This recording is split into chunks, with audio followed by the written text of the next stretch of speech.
উত্তরবঙ্গের বামনহাট এলাকায় ঘটে গেল এক মর্মান্তিক দুর্ঘটনা। বাড়ির কাজ করতে গিয়ে গুরুতর আহত হলেন মনেশ্বর বর্মন নামে এক ব্যক্তি। এই ঘটনাকে ঘিরে এলাকায় ব্যাপক চাঞ্চল্যের সৃষ্টি হয়েছে। স্থানীয় সূত্রে জানা যায়, বামনহাট 2 নম্বর গ্রাম পঞ্চায়েতের বাদলগির মাসানপাট এলাকার বাসিন্দা মনেশ্বর বর্মন নিজের বাড়ির নির্মাণ কাজের জন্য বালু আনিয়েছিলেন। সেই বালু নিয়ে একটি টোটো ট্রাকে করে ঘটনাস্থলে পৌঁছান নূর জামাল শেখ নামে এক চালক। পরিবারের সদস্যদের দাবি, বাড়ির সামনে রাস্তার ওপরেই বালু ফেলে দেওয়ার কথা বলা হয়েছিল টোটো চালককে, কিন্তু সেই নির্দেশ না মেনে চালক টোটোটি রাস্তা থেকে প্রায় 7 ফুট নিচু বাড়ির উঠোনে নামিয়ে বালু ফেলার চেষ্টা করেন।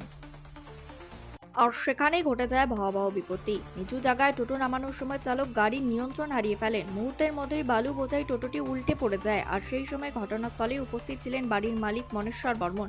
টোটোটি সরাসরি তার শরীরের উপরেই পড়ে যায় বলে অভিযোগ, ফলে গুরুতরভাবে আহত হন তিনি। ঘটনাটি ঘটতেই আশেপাশের এলাকায় চাঞ্চল্যের সৃষ্টি হয় এবং স্থানীয় মানুষজন দ্রুত ছুটে আসেন।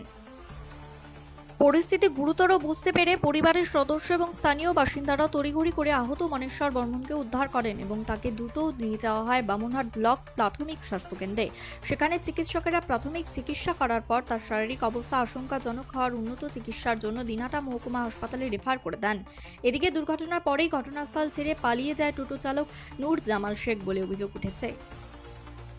এই ঘটনায় এলাকাবাসীদের মধ্যে ক্ষোভ তৈরি হয়েছে। তারা দায়িত্বজ্ঞানহীনভাবে গাড়ি চালানোর অভিযোগ তুলেছেন চালকের বিরুদ্ধে। বর্তমানে আহত ব্যক্তির চিকিৎসা চলছে এবং পরিবারের সদস্যরা তার দ্রুত সুস্থতা কামনা করছেন।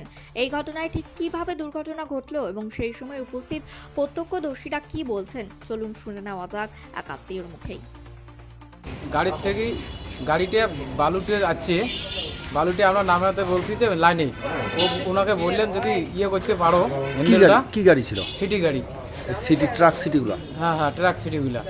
ট্রাক সিটিগুলোকে বললাম যে তুমি যদি হ্যান্ডেল করতে পারো, তোমার যে সাহস খুলে তাহলে তুমি করো, আর যে না খুলে তাহলে তুমি নামাই দাও। বললো যে যে বালুটা আমরা বললাম যে নানের মধ্যে নামাইতে। উনি বললো যে তোমরা 3 জনে ধরো, আমি করে নেব, খালি পিছনে ধরো খালি। মানে গাড়িটা কি রাস্তার থেকে অনেকটা নিচে? হ্যাঁ, মোটামুটি 6 ফুট 7 ফুট নিচে। আচ্ছা।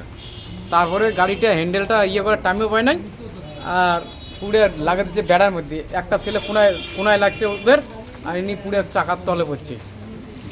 এখন বর্তমান কি পরিস্থিতি আছে ওনার? বর্তমানে পরিস্থিতি একটু খারাপ আছে, এনাকে বামুনহাটে রাখা যাবে না, এখন দিনেটাই নিয়ে যেতে হবে। কোথায় কোথায় লাগছে মূলত? কোথায় কথা বলছে যে পাঞ্জার পেটের এই দিকে, তারপরে এই ঘাড়ের এই দিকে লাগছে, মোটামুটি মাথায় একটু চোট লাগছে। মানে সিটিটা কি পাল্টি খেয়ে? ছিটি পাল্টি খায় নাই, ছিটি পুরো হ্যান্ডেলটা এইরকম করছে, বেড়ায় লাগছে। সামনটা উপর দিকে, পেছনটা ওর শরীরে? হ্যাঁ, পিছনটা পুরো শরীরে, নাহলে ছিটি তো পুরো। আপনি ছিলেন ওখানে? হ্যাঁ, আমি ছিলাম। কি হয় আপনার? আমার ভাগ্নে হয়। বাড়িটা কোন জায়গায়? বাড়িটা কালমাটি মেদারকের মাথানে পাটে বাড়ি।